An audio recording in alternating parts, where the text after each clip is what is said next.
Ministro, a gente vai fechar essa primeira rodada com a Rádio Clube do Pará. A gente vai lá para Breves. E quem vai falar com a gente é o Marcos Onias, que já vai me dizer, Marcos, Breves fica perto de onde? Só para a gente localizar aqui quem está nos ouvindo e nos assistindo. Bom dia. Muito bom dia, Karine. Bom dia, ministro. Bom dia a todos os colegas. Para nós é uma honra muito grande poder participar dessa atividade, desse bate-papo. Breves fica bem próximo à cidade de Portel, que fica na região de integração do Marajó. Para que todos os colegas, o ministro e o povo possam entender, nós estamos na região do Marajó Ocidental, o que é diferente do que o Brasil conhece, né? Como a região do Oriental, por exemplo. Não é uma região de búfalos, mas é uma região de florestas, de igarapés. E é justamente sobre isso, ministro, que a gente tem uma pergunta bastante pertinente. A agricultura familiar também é a base da alimentação do povo do Marajó. O extrativismo do palmito, o açaí, a farinha. Inclusive, em outubro, quando o presidente Lula esteve aqui no nosso município, destacou muito os programas PAA e o PNAE. E a pergunta que nós temos aqui direcionada ao ministro é justamente sobre alguns problemas que ainda são enfrentados pelos pequenos agricultores, como a falta de assistência técnica muitas vezes, a dificuldade de transporte e, às vezes, o pouco acesso ao crédito rural.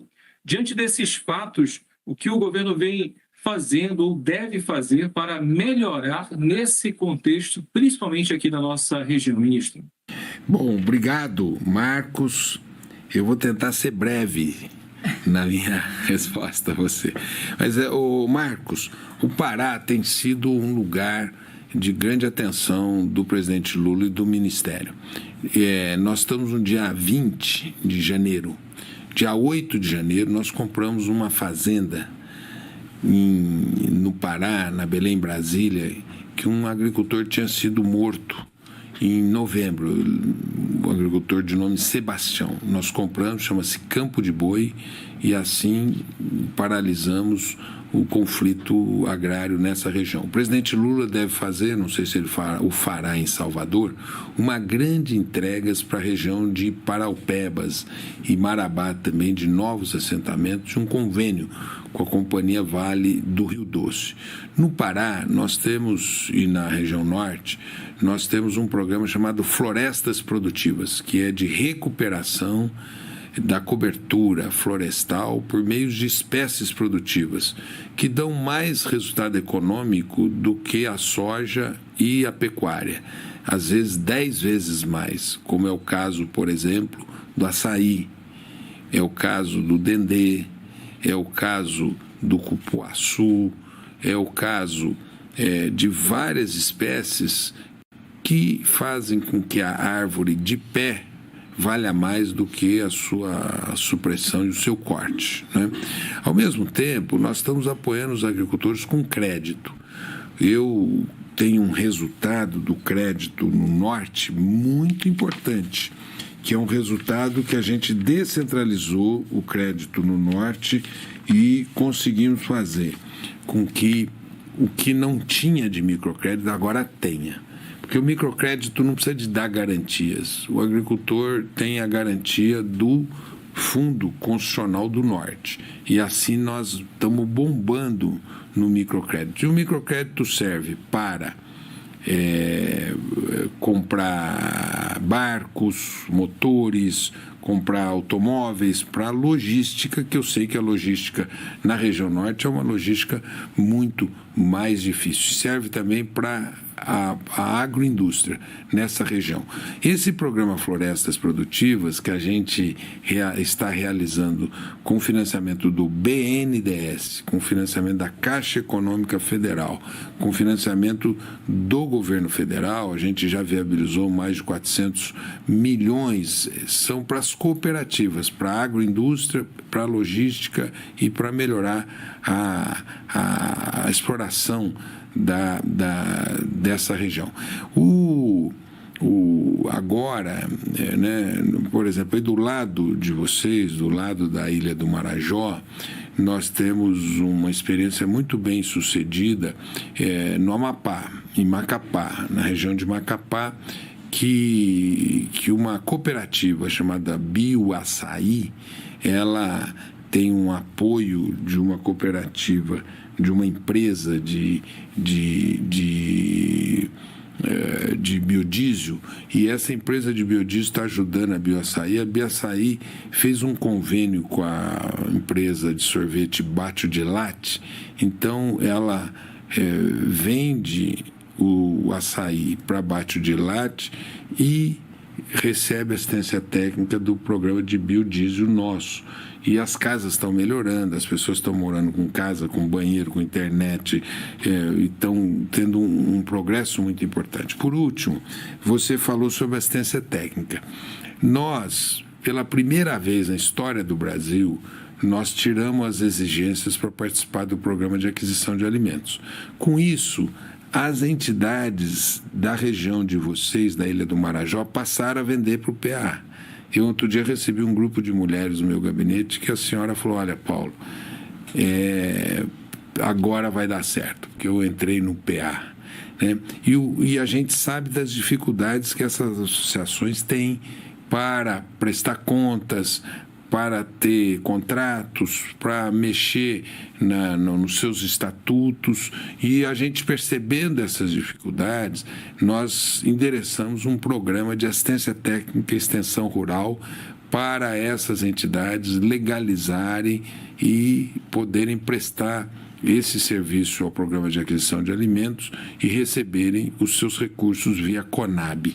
Então, o que a gente está fazendo é interiorizar o programa de aquisição de alimentos e o crédito para chegar nos ribeirinhos, para chegar nos quilombolas, para chegar nos extrativistas, para chegar no Brasil real, no interior do Brasil real. E a Ilha do Marajó tem recebido muito esses programas. Eu recebi outro dia um boletim do tanto de crédito e de assistência técnica que nós estamos destinando à Ilha do Marajó, e também um pacote de assistência técnica e um pacote de regularização fundiária para as comunidades quilombolas que estão muito presentes na Ilha do Marajó. Por que a gente não pode vender o queijo da Serra da Canastra? Não é isso? Não pode faltar para o mineiro, mas temos que exportar. Tá certo. Vamos fechar o nosso giro, ministro. Vamos lá para a Rádio Clube do Pará. Vamos voltar para Breves lá com o Marcos Onias. Muito bem, olha, aproveitando que estamos falando em queijo e lembrando, com todo respeito aos nossos colegas de Minas também, mas o Marajó produz um dos melhores queijos do Brasil também, ministro. Tivemos recentemente a COP30 em Belém, na nossa capital, onde muito se discutiu também sobre a agricultura familiar e a participação de muitos jovens nesses eixos. Eu pergunto ao ministro qual seria o plano do governo para justamente garantir o futuro também para essa nova geração de agricultores aqui da nossa região do arquipélago do Marajó, ministro. Olha, eu, do ponto de vista do norte, né, eu acho que o grande programa nosso é o programa de restauração florestal por meio de florestas produtivas e o apoio às cooperativas para o processamento desses alimentos e para sua venda no mercado interno e no mercado externo. Não é? A renda hoje, por exemplo, do açaí, você conhece bem, e o açaí de vocês é um dos melhores do Brasil, né? A renda do açaí hoje está altíssima. Por exemplo, uma coisa que a gente lançou na COP, que você está falando sobre jovens, é tecnologia. Né? Hoje, para você colher o açaí, você tem um método tradicional que é da peconha, que é uma mão de obra muito rara, né? E que é muito difícil de você encontrar e cara também. Né? Nós lançamos aí na COP aquele robô para a colheita do açaí. Ele colhe sozinho o açaí e o cara da peconha, ele pode continuar trabalhando, porque esse mundo é grande, e ele também pode se utilizar desse robô, não é, para colheita do açaí. Então, com isso, você vai diminuir a penosidade do trabalho da pessoa, inclusive a não utilização de trabalho infantil nessa economia do açaí.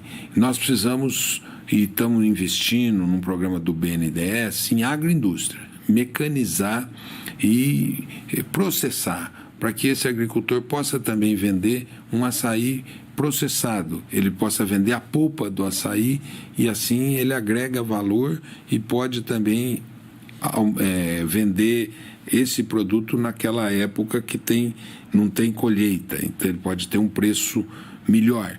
Eu acho que um desafio que nós temos que lançar é o desafio desse mercado externo ser também, digamos assim, coordenado por brasileiros. Hoje quem coordena o mercado mundial de açaí são belgas, não são brasileiros, né?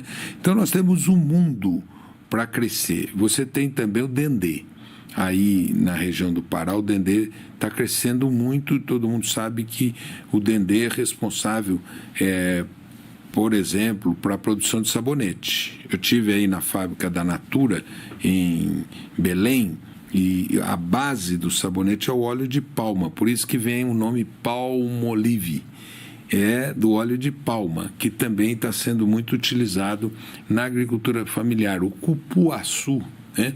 E também a Amazônia é uma farmácia viva, né? Andiroba, copaíba, são todos medicamentos. Nós podemos erigir também uma indústria farmacêutica muito moderna e uma indústria farmacêutica, mas também de sabonete, de shampoo, baseado na floresta. Então, nós temos que erigir uma economia de altíssima tecnologia na floresta amazônica que gera empregos de qualidade, renda para o seu povo, né? Preservar as árvores, mas desenvolver o povo que mora na Amazônia. Esse é o conceito do presidente Lula.